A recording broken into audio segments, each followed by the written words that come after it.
Hello, hello, everyone, and welcome to another episode of the Awakening Mindset podcast, where I have an intuitive mediumship coach and shamanic apprentice who I know very well as my classmate for over 4 years, Angelica Duque. And she is really a powerhouse, I would say. She's a powerhouse as a mom. She's a powerhouse as a classmate. She's a powerhouse in what she's able to provide her students, her clients with, the transformations, the breakthroughs. And so, of course, I had to have her come onto the podcast because a lot of you have been on this journey with me where we're really working to shift your identities, to break through to your next level self, to take your life by the reins and actually create a life, co-create the life that you're looking for with the universe in a way that feels completely authentic and genuine to you. And so I'm bringing Angelica on here today to share some of her words, share some of her wisdom, share some of these downloads and codes to be able to help you along this process, whatever that may mean to you. She is a specialist when it comes to cacao ceremonies. So we're going to be hearing a little bit more about that and how you're able to use that medicine to enhance your process of healing, to enhance your process of love and joy, enhance your process of experiencing life in a way that maybe you never knew you could yet. So, Angelica, I'm going to kind of let you take the reins a little bit and just describe to us who you are. You're brand new to my audience. And so I've been on her podcast before. It was about time that I returned the favor. So I'm going to let you just kind of take the mic for a little bit, explain who it is that you are, what it is that you do, and why tapping into your intuition is so important when it comes to tapping into your next level self. Beautiful. That was like a gorgeous introduction. I'm like, how do I follow that? Thank you for having me on here. It really is pretty special to be sitting here, especially because we've been in class together for so long. It's like such a full circle moment. So thank you. And as you were saying very beautifully, thank you for all of that. My name is Angelica, and I am an intuitive medium. And there has been a lot of change over the past couple of years. I would say since I became a mom. My daughter now is a year and a half. And I would say a lot of what I do want to share today like really stems from the transformation that motherhood really has like assisted me with, and how that has really changed how I approach intuition, or how I connect with intuition. Maybe that's a better word for that.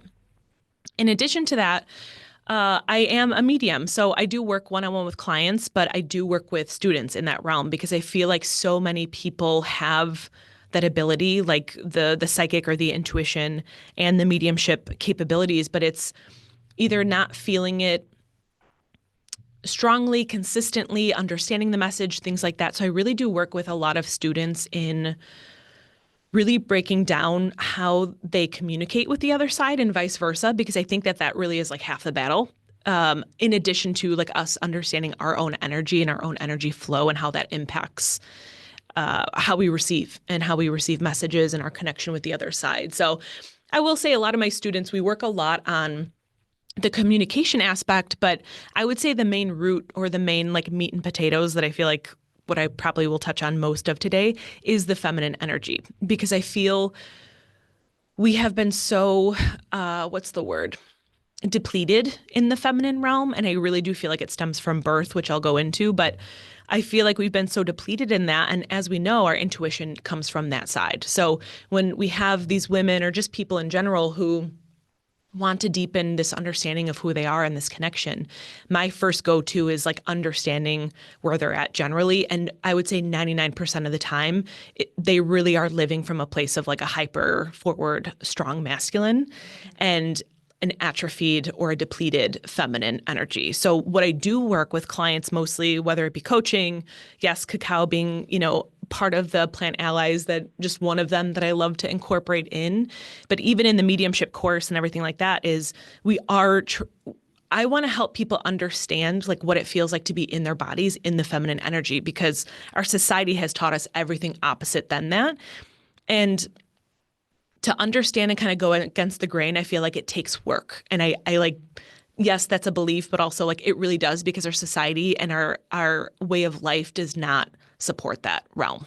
I mean, to be honest. So I think a lot of the reconnecting or the deepening of the intuition to get to the next level really is understanding like that feminine side and embodying it. So like awakening it, understanding it, replenishing it, loving it, and then that allowing you to lead forward. Because as we know, when we're manifesting or creating, yes, we need the action steps. We need to take that forward movement, but we need the aligned forward movement. And that aligned energy or that intuitive energy comes from that feminine side. So it really is just bringing balance back in to the body.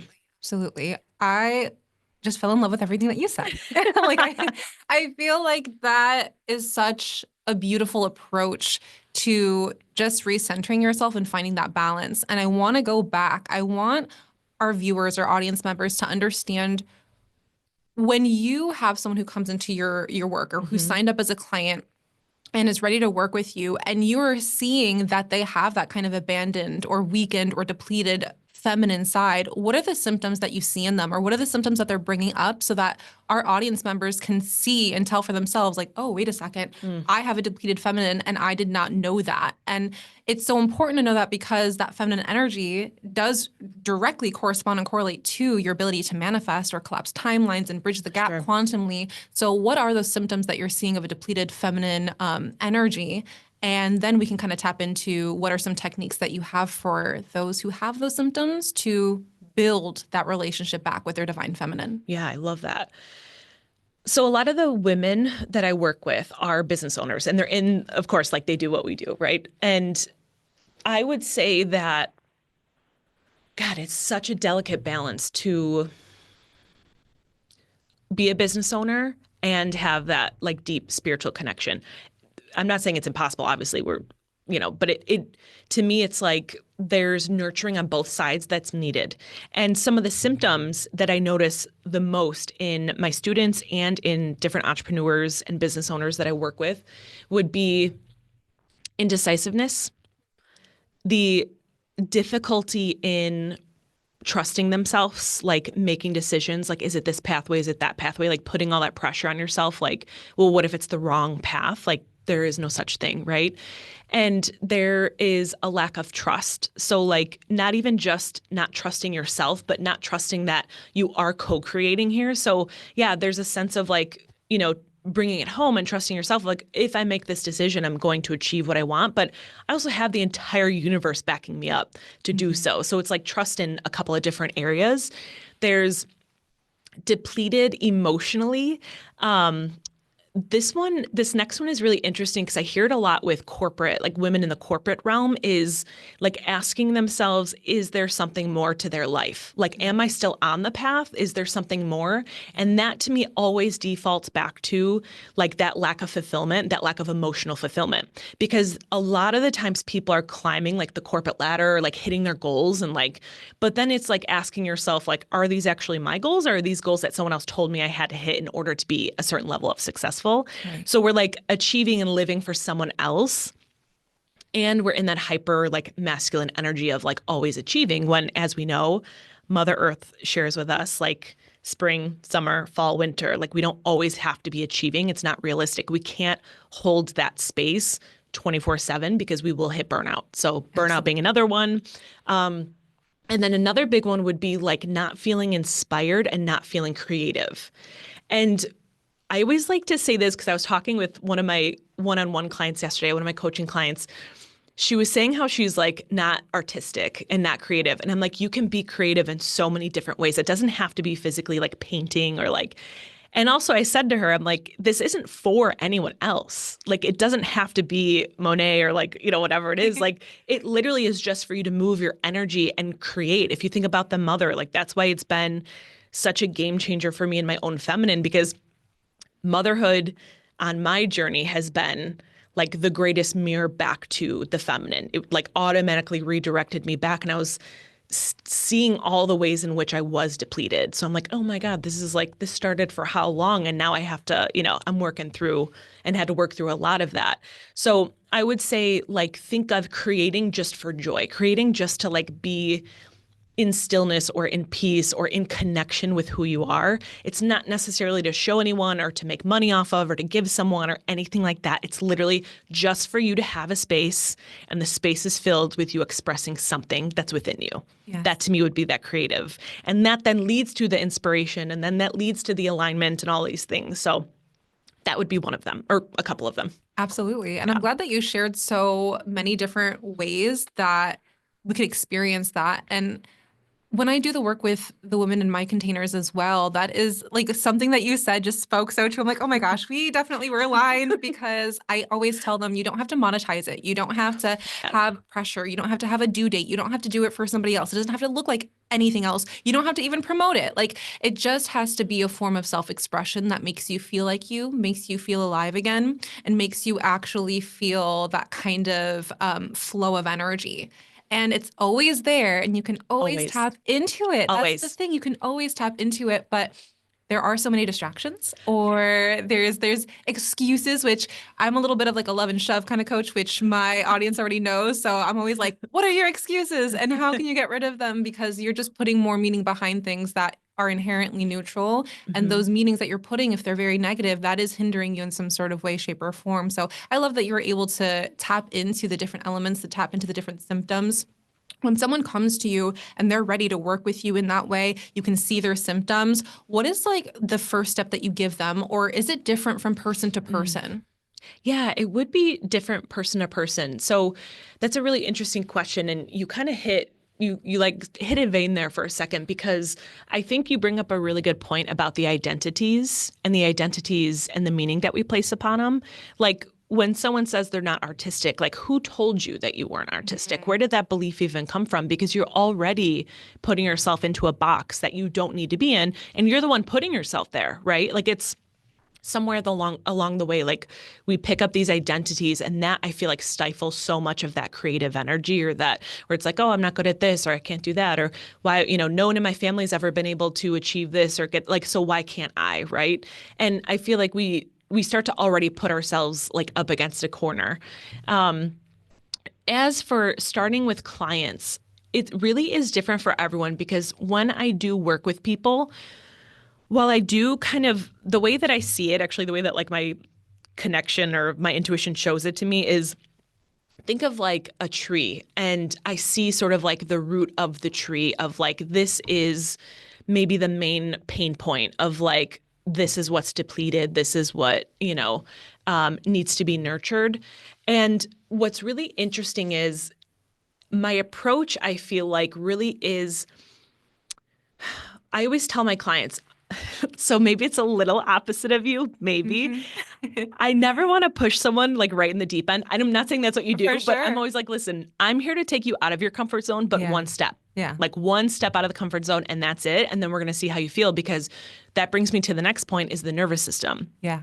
And the nervous system being a really big pain point here, because so many of us are, I don't even want to use the word dysregulated. I want to use the word tired. Like our stress and our cortisol and our ability to process and like metabolize stress, and like, because there's so much noise out there. I know you know what I mean. Yeah. There's so much noise that sometimes it's really hard for us to like find our own center. So sometimes when I work with people, it really is finding like where their threshold is. And this is in like communication with them, taking them just a step further and checking in with that nervous system and that connection. But 9 times out of 10, I am going to turn to some type of nurturing element through plants, and think of like rituals. So like herbal baths that you can take, herbal teas that you can work with, working with Mother Earth, working with Grandmother Moon, like whatever it may be. But it's helping them turn to these other feminine energies and asking for their support, because the energy that you see in Mother Earth and the moon and these plants is all within you. So they're just reflecting a piece of you. So it's like, how do we work with them to reignite and like bring up this nurturing, this loving energy within you, so that you can then start to feel like, oh, that's what that feels like. That's what it feels like to be at peace with the decision I'm making. This is what it feels to be at peace when I'm just like in my flow of, this is where I'm at and I totally accept who I am, right? Yeah. Because sometimes we're so far removed from that, it's foreign for us to feel it. So I want people to feel it so that they can bring the energy back in as they move forward. Absolutely. Yeah. What would you say to someone if they came to you and they were like, I don't know if I deserve to nurture myself or nourish myself.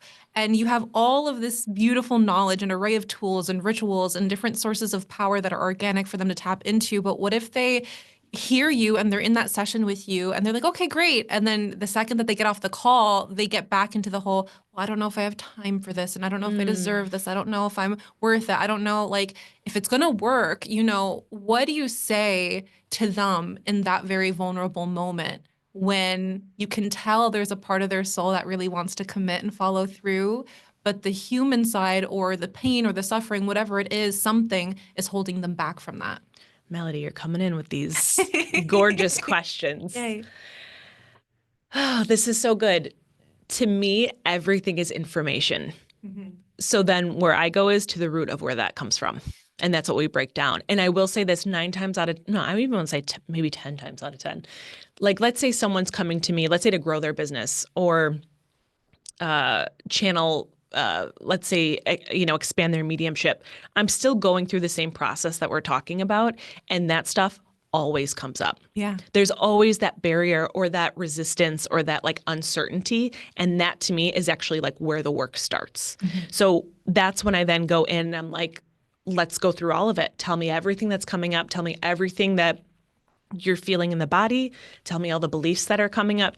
Talk to me about the resistance, because that part of you that is resisting is the part that we need to bring back in. Like we need to love and bring that part back in and give it what it needs. So then there isn't that resistance.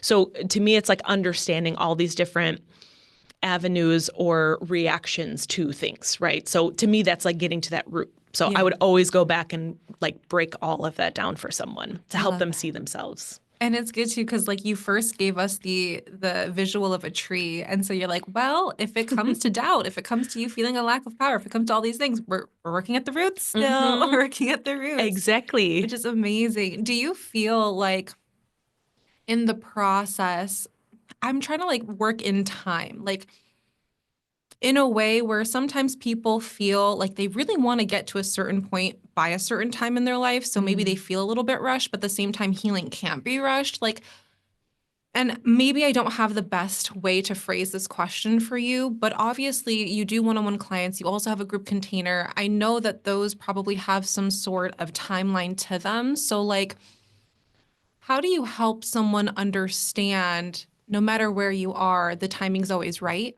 And even if you feel like you want to get to a certain point by a certain time, how do you kind of work through whatever mindset blocks they may have around that and around time? And if that question is a little bit too vague, I can sharpen it up. But like, how do you respond to that, I would say?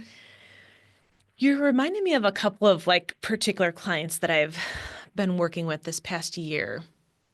And what's so fascinating, this even comes up when I'm doing like mediumship sessions. And it's this concept of obviously time not being real, because we know it's not real, right? Mm-hmm. And sometimes where I like to guide people to, and I hope I can say this in a way that it makes sense, because it always takes me a minute to explain it. I think in terms of time, like when we're talking about what you're talking about, like hitting goals or trying to get to a certain place. So on one hand, there's that rushing energy of like the masculine already, like we have to achieve something, right? So we know we're already in that imbalanced place, and that we love that, right? That's not a bad thing. So to me, it's helping someone find comfort in the stillness, because when we're used to going all the time, to slow down could feel like we're dying, like literally, like to our nervous system, and all these things could like feel like we're not going to make it. But where I was going to before is this energy of, instead of measuring time in the physical sense, traditionally with like our watch and our clock, months, years, is think of it in terms of energy. So as you grow and evolve and hit these certain milestones with your own self-awareness, and think of like, can you relate to this, Melody? Like in your own journey, I have a strong feeling you can, because I know we're in class together. Like you hit a certain point in your growth and you're like, holy shit. Like that was, and I'm sorry I'm swearing, but it's like that put you forward how, right? If we're looking at it in terms of like physical time, then that could have been a collapse of a timeline, right? But going back to it is, I always try to explain to people, I want you to think in terms of your own self-growth, of understanding yourself and measuring it that way. Because sometimes when I'm explaining a certain message to someone, I think of it in terms of like a chess game. Like this piece needs to move in order for this piece to move so that that can come into play. And it's not necessarily physical time that the universe is guiding me to. It's literally the time of like, when you learn this about yourself, then this can unlock. When you learn this about yourself, then this can come into play. So it's more of like that own personal journey as far as the time versus the physical time. Is that coming through? It is. It is coming through. And I like the way that you said that, because it's almost like we were in class one day, and you'll have to remind me if you were there. I believe that you were. I was asking our shaman, Rodrigo, shout out.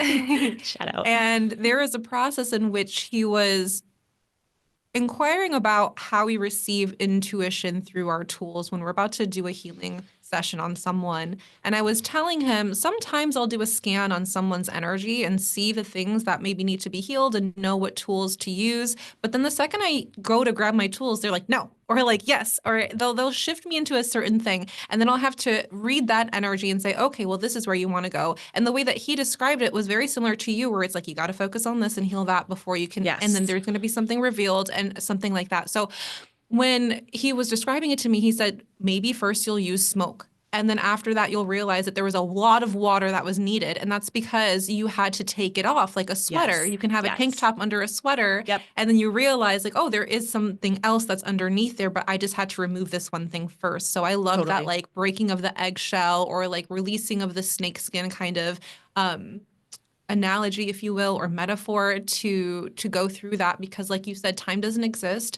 So it's really about the time almost within yourself, and you'll realize like, wow, how much I have grown. And that's another thing. So many of us need to reward ourselves so much more God, yeah. for what we've been doing. And especially when we're working with a mentor or a coach or in a program, it's very easy to say, okay, well, this is the, amounts that you're going to get of information. And then this is what we expect you to implement. And then this is the time frame that we have together. But then like, we don't even realize within a week's time, 2 weeks time, 3 weeks time, we could have just like shifted 5 times into 5 different human beings without really having that awareness, because we're so focused on where it is that we're going that we don't even realize where it was that we just came from, or what it was that we just overcame in general. So I love that you broke it down in that way with time, and it totally made sense. Can I add one more thing into there? I'm so sorry. Go ahead. You bring up such a good point too, because sometimes when I think of time, so now I'm kind of going to like maybe timelines and maybe physical time of like how we, think of it here. I think of it as an entity or an energy. Yes. So it's like, glad you said that. What is our relationship with this entity, right? Because, and I am totally like, this is totally me, by the way. This is something I've been working on consciously for a bit. The saying, I have no time. So I'm automatically shifting that, like that's my partnership with time then, right? When I think of Mother Earth, when I think of the moon, I am in partnership with them. So it's a give and take, right? There's reciprocity. So I'm offering something and I'm receiving something consciously. Same thing with mediumship. I am to our ancestors, right? I am offering this love, this gratitude, right? In turn for beautiful messages to share, whatever it may be. When I think of time, sometimes I like to bring people to meeting time so that they can understand how they are in relationship to it, because that to me can be, like I remember taking one of my one-on-one clients through this, and she was like, holy crap, I went back to childhood and I realized my mom always rushed me. So like when I was a kid, it was always like pull me, pulling you here, pulling you there. Like we have no time, we have to go, we have to. So like that was what she grew up in. That was her environment. That's what her nervous system was built in, right? So now as a 40-year-old woman, she's like, why is there no time? So it's like, how do we then reevaluate and reestablish a different relationship with time? So that would be another way, another approach. No, and that's a great approach, because I'm always telling my clients, it's the relationship that you have with the universe. It's the relationship that you have with yourself. Like you are the universe, and everything is that. Like the relationship that you have with money, that's important. The relationship that you have with your spouse, like that's important. Like all of it comes back to the relationship that you have with yourself and the universe in general. So it's so good and juicy to look at it through that lens, so that we're no longer always thinking that it's something so external or so outside 100%. Of us. Because the more I'm always teaching my students, like we are the thermostat, not the thermometer. And so we are the person who is gauging that internal standard. And so if that internal standard with time is that you have none of it, Right. and you know that it's an entity or some Right. form of its own consciousness, Energy. like we have to be able to understand, oh, it takes two to tango here. Right, right. I have my like perception. a lot more of a connection than I have been willing to accept or allow or fully receive. I want to shift this a little bit, still working on time, because I know that you're I a love mom. talking time. Yeah. Yeah. And I know that you're a mom. Many of my clients, our clients are moms and parents in general. How do you help shift the mindset of the working mom or even stay-at-home mom, but a mom who's ambitious, a mom who's driven, a mom who's talented, who has so many skills, who knows that she's here to make an impact, who knows she's here to make an influence on this world, and feels that she has no time or feels like it's just like a never-ending juggling act between taking care of the self, taking care of kids, taking care of spouse, taking care of home and work. Like, how do you help shift that mindset of I'm just scrambling here. Yep. I don't know how to nurture and nourish myself, and it's affecting everything else that I touch. Totally. First place I'm going to go to is their relationship with motherhood. That one, there's so much to unpack there. And I'll see what wants to come through. But what I want to say to that is, as women, as moms in particular, we think that everything needs to get done all the time at a certain amount of time, right? Like everything we're talking about. And we then take on all these responsibilities. And what's really interesting with motherhood is, to a point, and this might touch a tender spot with some people, and I totally get that. The needs of our children always come first. So whether we have this whole plan or whole whatever, like those needs always have to be met first. And then we have like technically like what's left over for us. And that's so true, because that's what happens when you're pregnant. Like everything that you eat and consume goes straight to the baby. Whatever's left over, then the mom absorbs for herself: nutrients, food, water, things like that. What I want to say to that is, your relationship with motherhood is trying to rephrase or reframe how you're approaching it, because motherhood is probably the key to unlocking all of your ambitions and all of your goals. But because we're at this fight with it of like, I have to do everything, or there's not enough time, maybe we're hitting burnout because everyone else needs something from us and then we don't have anything. But in actuality, it's the lessons or the guidance or the understanding of who you are as a mom. That piece of motherhood is what unlocks all the next levels of what you're walking into. So it's like, how can we bring someone back and help them rephrase or reframe how they're approaching motherhood, how they're seeing motherhood, how they're seeing themselves in the role of mother? Because I had a tough time with this right at the beginning, because I kept saying, well, what if none of my goals are then met? Because now all of my energy goes towards Violet, right? So I'm like, there's nothing left for me. Like my business isn't going to grow. My relationship isn't going to grow, because everything has to go to her, right? And what I realized is that I had this like friction with motherhood, like this role of a mother. And I thought of it, or my viewpoint of it was that it was the worst thing that ever happened, because now I can't achieve what I want to achieve.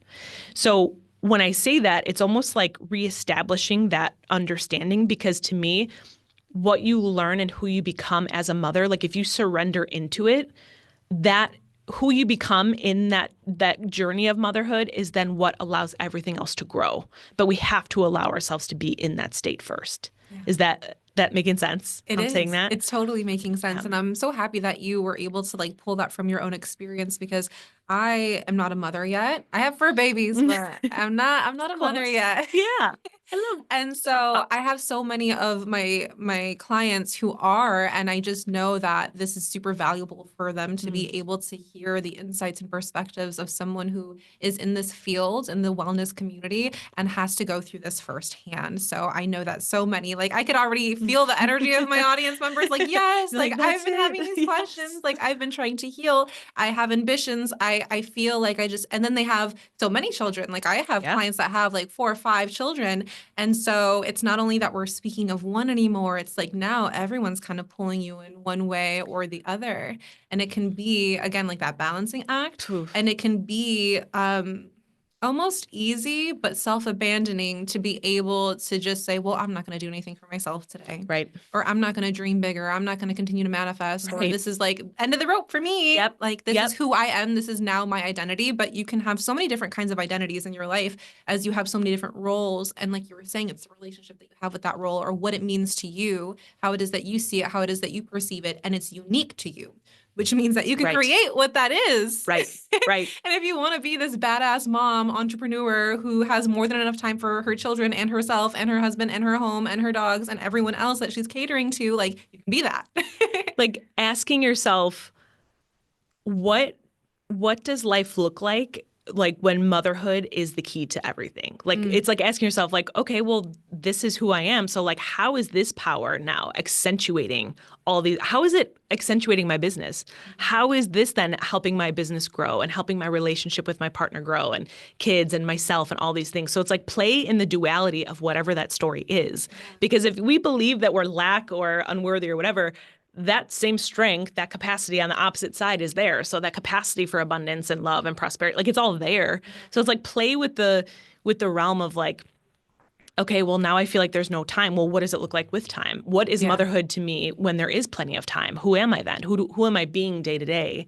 And then you can start to see like the gap of like the lack mindset, maybe. And that's bridging the quantum gap, everyone, because that was vision casting, if you missed it, which is something that I always talk about with my students and my clients, because I'm just like, if you can cast the vision, which to me is almost like one of the first steps, like you have the desire, you have some sort of inspiration, and then boom, it drops down. And the way that I teach manifestation is through like the chakras. And so to just easily digest it. And so it's like it comes as an idea. It's all around swirling in the cosmos, drops down into your vision. So what is the vision that you're actually casting? And then can you proclaim that? Can then you feel that with your heart? Can you use your life force energy to add more momentum in a physical way? Can you get creative with other people? Can you use any of your sexual energy to be able to carry that forth and then let it go, right? And have it be the physical thing. Melody. So I love that you were able to help cast that vision for the moms who are listening or moms to be. And out of just sheer curiosity, like how did, if at all, intuition and manifestation change for you or enhance when you were pregnant and then when baby V came out? Yeah. Oh my God. Oh, so good. You know what? I'm going to answer that question and I might have you repeat it, but there's a mantra that wants to come in for all the moms out there to answer the last question. So I apologize for going back. Okay. How can I work less and make more? And it could even be more of a declaration of like, the less I work, the more I make. And it's like playing around with that paradigm of like you as a mom, how can I work less and still achieve what it is I want to? Like, how can it's playing around. That was a mantra that was in my head and it came in again. So I wanted to share it. That one was a big component too, because time is different when you're a mom. And your relationship with time, which is what we were just talking about, changes.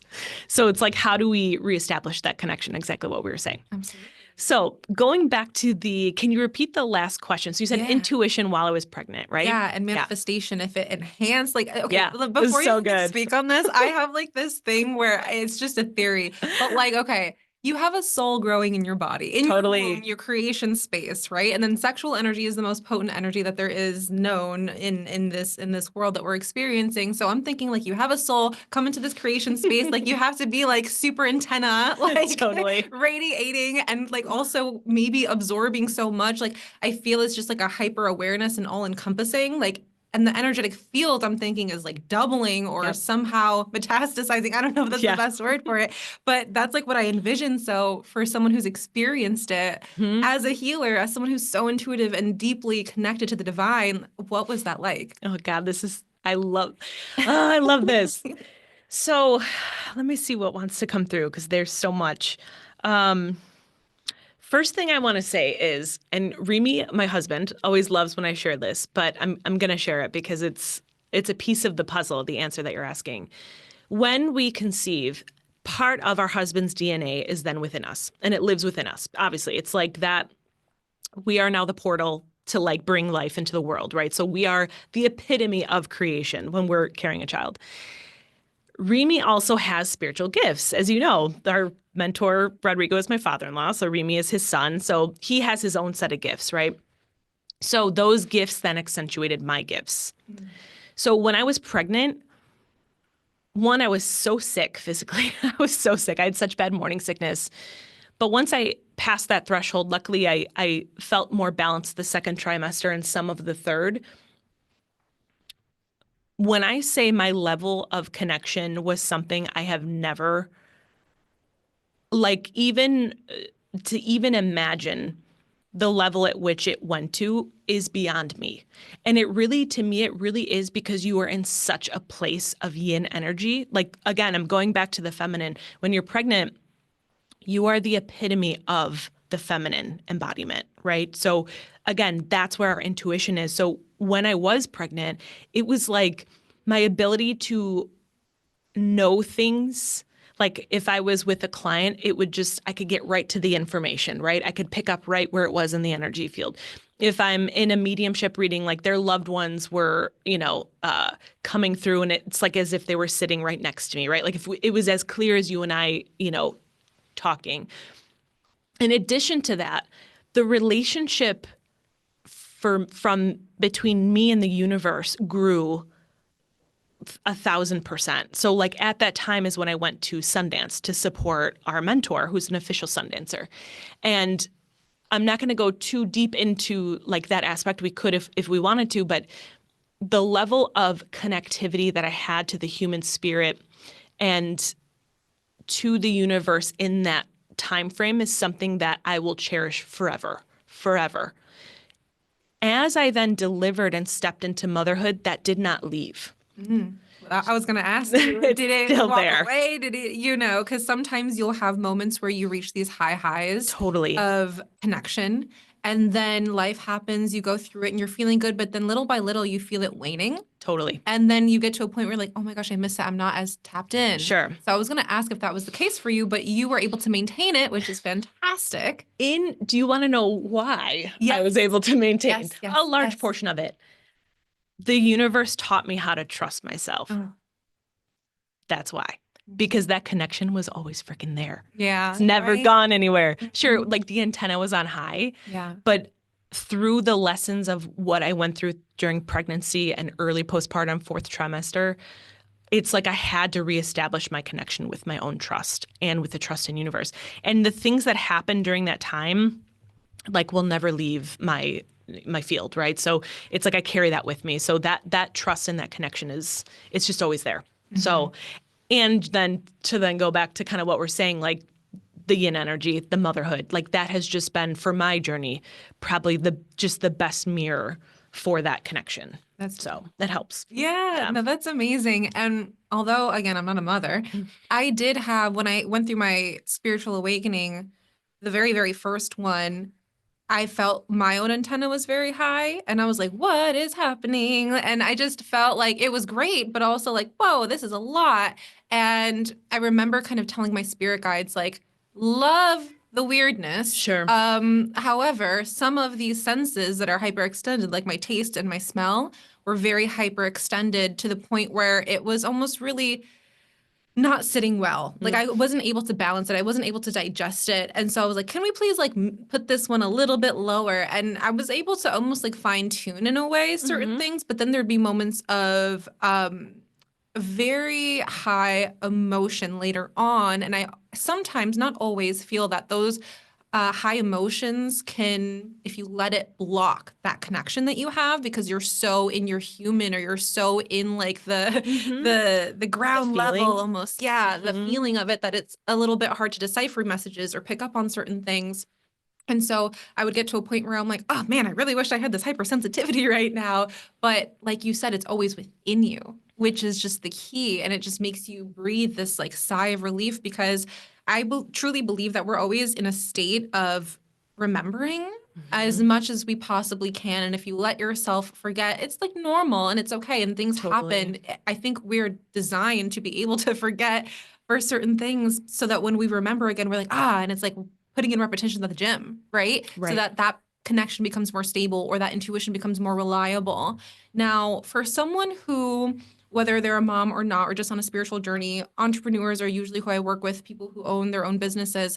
When we're taking that healing that we're doing for ourselves, and then we're wanting to make that impact externally, and we're using our intuition, but we don't always feel like it's there, or we feel like we're going through those times where it's hard to connect.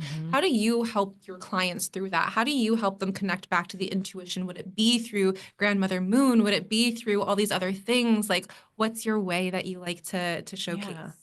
Yeah, I think what comes to mind, this was coming up too before when you were talking, but what comes to mind is almost this level of like gentleness with yourself, because you bring up a really good point about like the ebbs and flows of life, because sometimes, yeah, messages might come in clearer, and sometimes it might be like, well, is this right? It's like kind of flat where you're like, nah, I don't know. This doesn't feel as like full of vitality as it did before. So on one hand, and this might be something I do just for myself, so this might be just like a personal, something I want to share more personally, is like just allowing yourself to be in whatever space it is, because the emotions, so our intuition is there all the time, right? And we're going to the gym every day, quote unquote, to strengthen up that intuition, right? But sometimes in life, our experience brings up really big emotions, and those emotions can stifle, or not even stifle. I think of like make the intuition foggy, cover it, like where we think it's not there, because we're in, like you're saying, we're in such a place of humanness that our job at that point is to digest the humanness of it. And I think when we can digest whatever the human experience is showing us, that is how then we're strengthening the intuitive part, right? So it's like it's mirroring itself.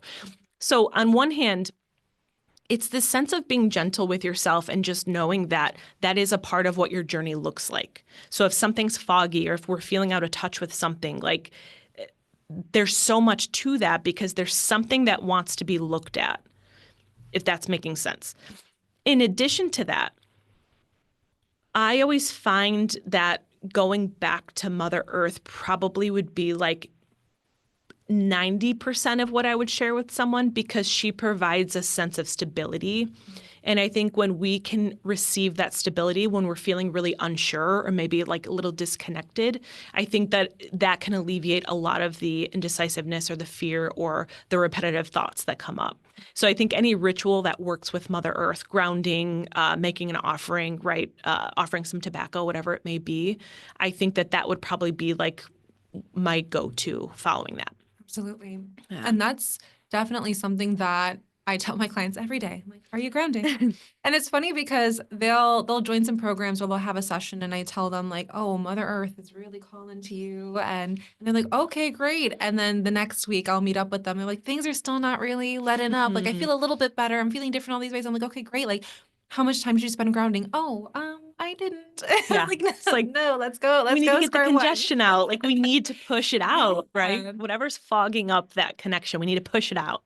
And so many of us absorb and take on, and whether it's just ours, whether it's our kids, whether it's our clients, whether it's just when we're walking through the grocery store. Like, I had a client who wasn't able to go to doctor's appointments, wasn't able to go to work because she is a highly sensitive being, and that whole entire consultation and what I had advised her to do is on another podcast episode. But that was one of the things that I brought up. I'm like, you're highly sensitive. You can't like take on certain things and hold them on forever. Right. You have to be able to let them go. And Mother Earth is a great way for you to purge that, detox that. And then at the same time, you're being recalibrated too. Totally. So you're being nourished and nurtured by an ever-loving, unconditionally loving source of energy that you are also made up of. So it only makes sense to have that kind of connection, which I love. Yeah. We talked about time. We talked about relationships. We talked about motherhood. I kind of want to almost like just go boom, boom and hit the last two, which would be like money abundance and then like health and well-being, and see where that conversation takes us. Great. So when someone is coming to you, maybe this still is correlating to that divine feminine, or the lack of balance maybe between the feminine and masculine energies. If someone's coming to you and let's say that they do have a business and they're working so hard to be able in a very masculine way to make ends meet, or pay off those debts, or provide for their children, or set aside some funds for a sunny day. I don't call it rainy day funds. I call it sunny day funds. But when they are doing the right things, they're doing all of the work and they're still not experiencing that return on their investment of time, energy, and attention, how would you help them shift? How would you set their perspective into a different kind of lens so that they are able to move forward in a different way? Because I feel like if you do the same thing over and over and over again and it leads to a similar outcome, you have to make a change. So what is that shift or change that you'd be able to share and shed some light on for that viewer who's listening, who's going through that? Yeah. So I first want to say with the masculine energy, I feel like I want to say like I was the queen of everything you were just talking about. So like I can relate so deeply to that space of like, because sometimes in life with our responsibilities, like we have to be in the masculine, like we have to provide for our family. We have to put food on the table. We have to have income come in. What I find in those situations are two things. One of them being asking the client what their relationship with receiving is. Because there could be on some level a disconnect between feeling safe and comfortable in receiving. It might not be receiving financial abundance. It probably is, but to go a step back, like receiving help, receiving a compliment, receiving something free that someone gifted, right? Because if we can't be in a place of receiving, that part will never change, right? Because money, again, we all know money is energy, right? So it's an energy it's a powerful energy, but it's the meaning that we're giving to the money. And I found this a lot in my own journey, especially being in that hyper masculine, because I did always have to provide for myself. I've been on my own for over 20 years until I met my husband, and I never had stability growing up. So lack mindset, like I thrived in scarcity. Okay. Yeah. And sometimes I still do. Like it's still there. I'm going to be totally, it's something that I've learned to really love and listen to, because there's a part of me that needs something. My biggest takeaway with that was my inability to receive and my relationship with receiving. Mm-hmm. The second part, I had a second point. Let me see if it's coming back again. That's what it was. Feeling deserving of it. Feeling deserving of success. Does success scare you? Does you being seen scare you? Do you feel unworthy? Do you feel like self-worth comes up with that. And that would be almost like those are the questions as to like where I would ask myself if I was in that position, or clients, is like, what's your relationship with that? What's your relationship with receiving and feeling worthy, or what success means to you, like how that feels in your body? Absolutely. Yeah. And that level of awareness is so potent and so transformative within itself, because sometimes the things that scare us the most, we don't want to look at. And so when we're not looking at it, we're like, Yeah. And it's that case of like, we laugh at animals who like chase their own tail or are afraid of their own shadow. Yeah. But it's like, we do that as humans all the time. And we was that person forever. Yeah. Do that in ways that we don't even like realize or recognize, because like you said, sometimes we thrive in that because it's all we've ever known. It's all we know. Yeah. So to get out of it, it's threatening. I was just saying that to Remy. I'm like, to get out of whatever this cycle is, like to be in that unknown space is so threatening to the nervous system and the mind that we go back to, right? We revert back to. Exactly. And healing that. And I want to even touch on a little bit like an unknown space, because as we've been talking, it keeps like, I don't know who it is, Spirit or one of you guys listening or trying to plan a question for Angelica here, which is something that I've been talking about a lot in my content and my podcasts, are when you are inputting something to the universe, it's like you're inputting it into a cave and you receive that echo back, and then that output is just a mirror. So that's why I say it's so important that you do realize that you have that relationship with the universe or anything else, and what you're putting into the cave, you get that back tenfold. Mm-hmm. What I want your unique perspective on is when you're plugging something new into the cave. So like, let's just say, because we were just talking about money, we spent 20 years or more plugging lack and scarcity into this cave. And so those echoes are just being familiar. Sure. They're comfortable. Sure. It's what we're used to. We don't like it, but we put it there and we continue to. So we're healing, we're shedding, we're connecting to Mother Earth, we're using Grandmother Moon energy. And now we're emitting a newer frequency, but maybe it's subtle, it's softer, it's not yet super potent or guttural where you feel it like, boom, like this is who I am now. You're in the process of shifting that identity. You're in the process of evolving into that next level version of who you are. Then there's something that is like the waiting zone or the unknown. So like you're doing the work, but now it's not just the masculine work. Now you're doing the feminine work. And now you're like, where is it? So how do you help someone when they're like, where is it? I'm doing all the things. Gosh. So the word that always comes up, I was just talking about this yesterday with a client. The word that always comes up is faith and hope. Hope to me is like one of the strongest emotions. Like love, obviously, we know is everything, but hope being like a second runner up, that's pretty damn close, because where there is hope, like it's there, like there's still energy going there. There's still potential. There's still all these things. Faith is a really tough thing to have someone reconnect with if they don't feel like they have it, because you can't see it. Like it's like, we can't see it. So how do we then reestablish the connection with like the client to reestablish that faith? This is, again, probably more on the personal side of things, but finding comfort in stillness. That's where my mind goes with it. And to kind of go a little bit deeper on that, I always go to my pipe in this particular moment. So Melody, in our training, we work with the Chanupa, the sacred pipe of Lakota Nation.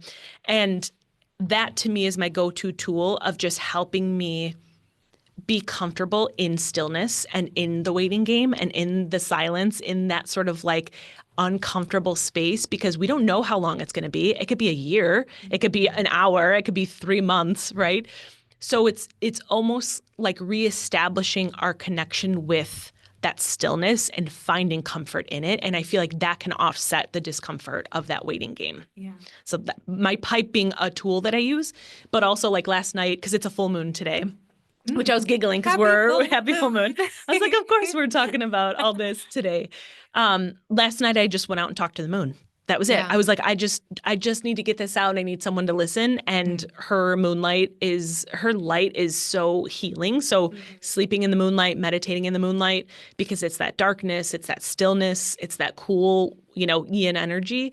That to me helps me just get back in touch with that in between space. Absolutely. So that's what helps me. Beautiful. Yeah. I'm going to share a story with you. And then I also want you at the end, which I'll remind you at the end. You already kind of gave one insight, because for those of us who don't have a pipe to have that ceremony, if there's another way that they're able to use that in between time of the waiting zone with a different ritual, I know would love to hear that. But I want to share, it was a point where lots of eclipses lately, lots of retrogrades. It was, I was so triggered throughout the whole experience for like honestly a month straight. And I'm like, am I going crazy? Because when I have my monthly cycle, and I'm on my moon, I have the hormones that come up, and then I'm like, okay, now I know that I'm not just tripping. Like this is hormones as well. And obviously I have to go through that surfacing process and release. But then I was like, wait a second, I'm not on my moon. And what is happening? And I'm like, oh, the literal moon is happening.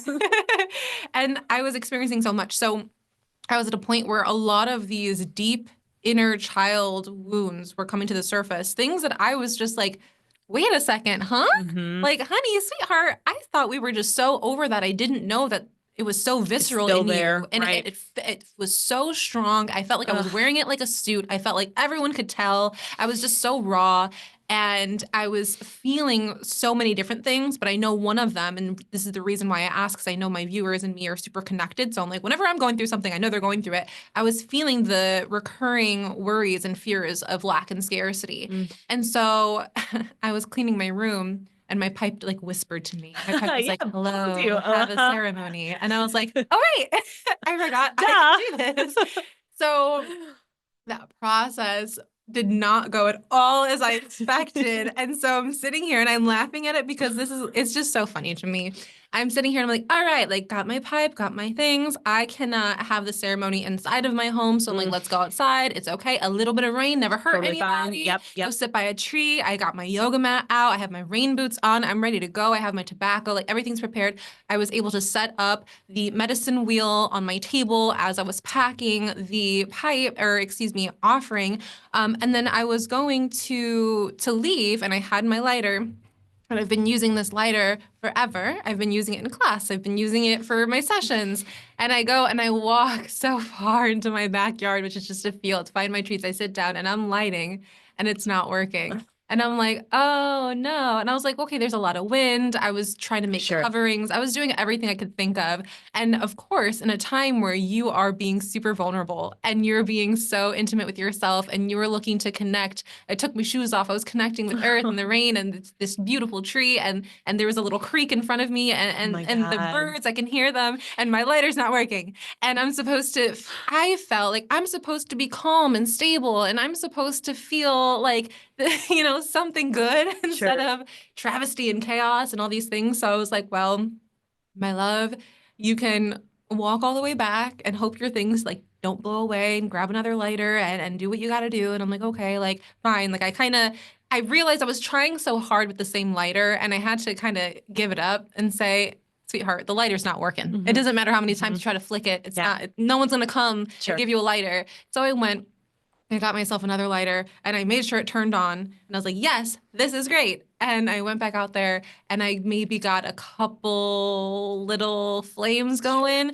and it went out again. And I'm like, I am going to break down. I'm having a mental breakdown. I wanted to use the pipe to be able to help with these emotions. And then all of these things are happening with the pipe and it's not working. So I wound up going back and I was like, all right, I know I'm not supposed to really like kind of host the ceremony inside of my home, but I'm going to like leave this wide open. I'm going to get the flame working. I'm going to just do a half in, half out situation, try my best.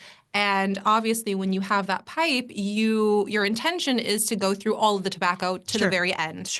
And I thought I had, and then I didn't. And so I'm clearing it in my hand to be able to read the ashes in my hand.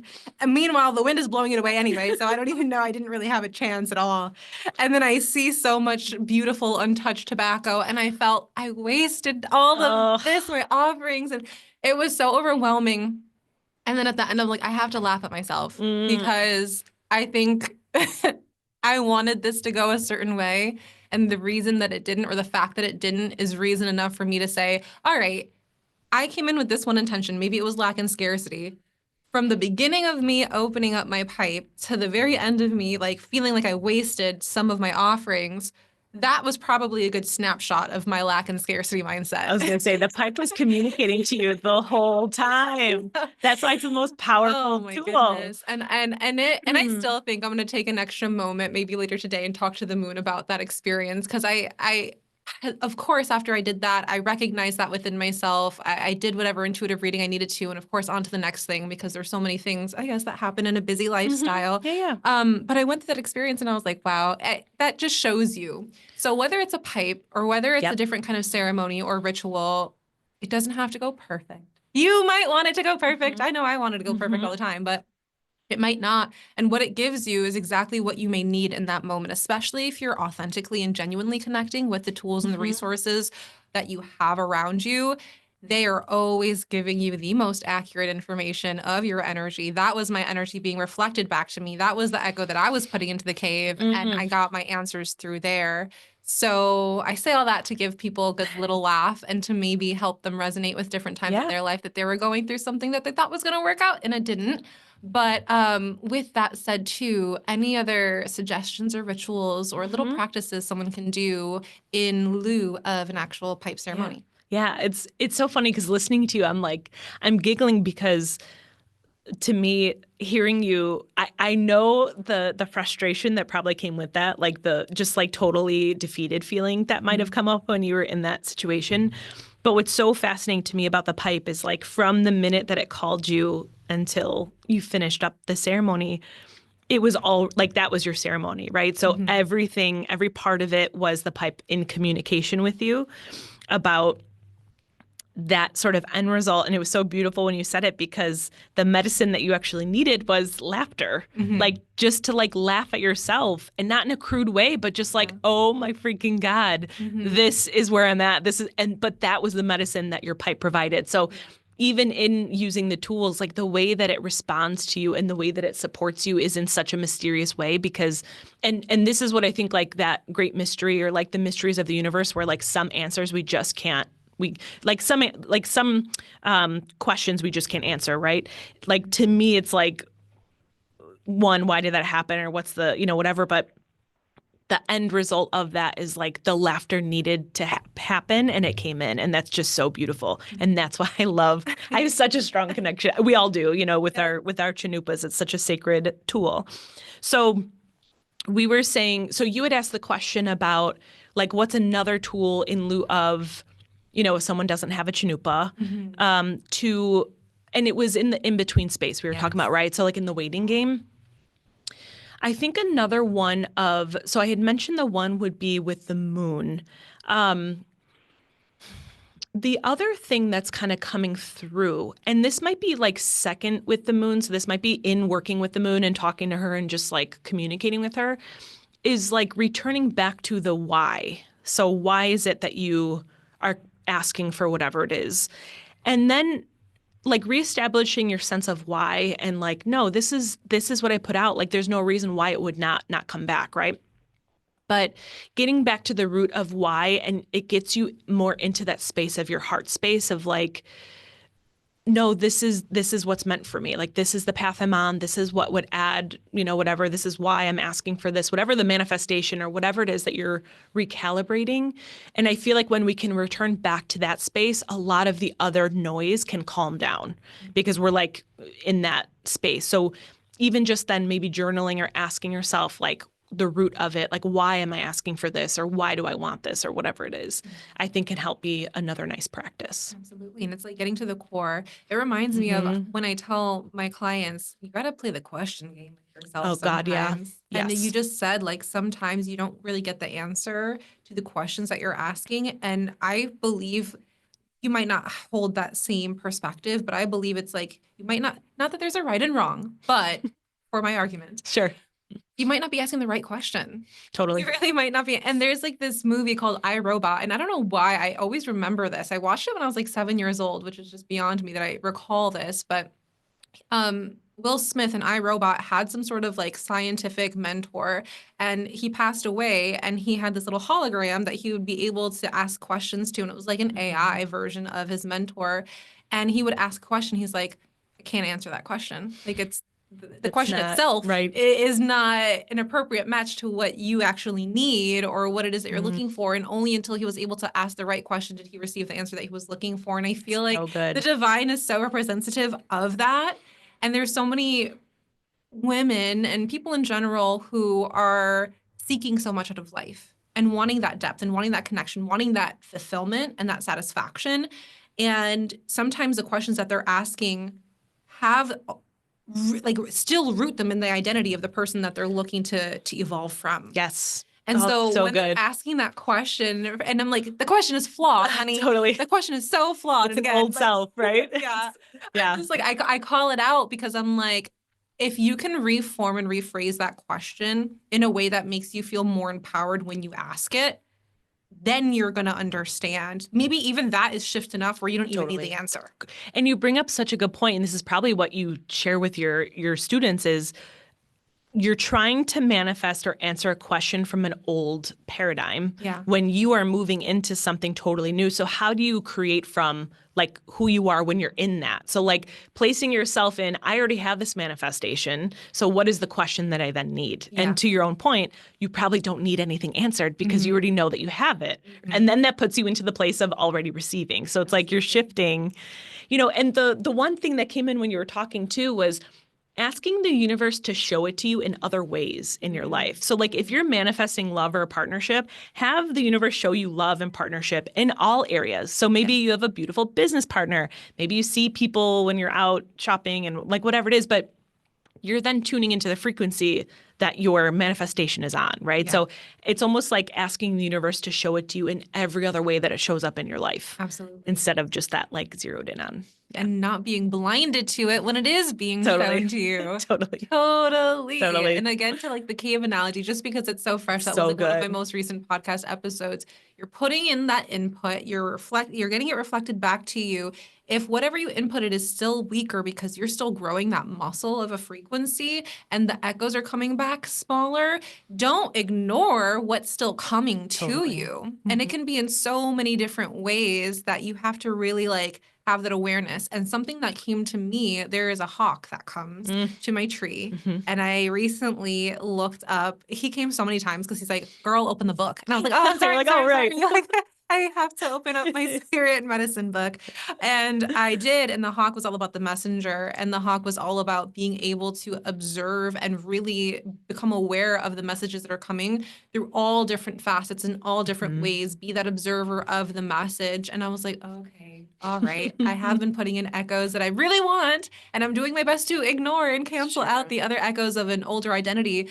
But at the same time, when I don't feel like I can see those echoes as big as I want to, that doesn't mean that there aren't any echoes to begin with, right? Right. Still always going to be there too. So good. And it's so funny. I saw 3 hawks on the way here. And I was like, I should tell Melody. That's wild. I was like, there's 3 on They're it. still coming for me. They are. They're still like, They're girl, totally wake up, like, listen to the message. Open your book. Yes, Yeah. open your book, read it again, and then highlight certain things. Yeah. So we are almost at the end here of our time together, which I feel like we probably need like 3 more episodes. Yeah, agreed. So if you guys love it, you have to make sure that you're commenting and DMing us, emailing us, sending some sort of review if you are wanting us to reconnect again, because I feel like there's just so much more in the vault that is our personal and individual experience. That we're just like reflecting back to one another here. But I don't want to leave this conversation without touching on getting into your body, right? Because health is something still that I want to touch on, but I'm not sure if that correlates in any way to cacao, or however we can bridge the gap to cacao. That's what I would love to kind of finish off on. Oh, I love that. Yeah, totally. I mean, cacao for sure being a beautiful ally that can help you get into your body. In addition to working with cacao, because you can create such a beautiful journey for yourself when you work with her. I was working with her earlier today because she called to me just like our pipes do, just like our mesa does. And she had called and I was like, okay, there's something that I need to receive or be open to listening to.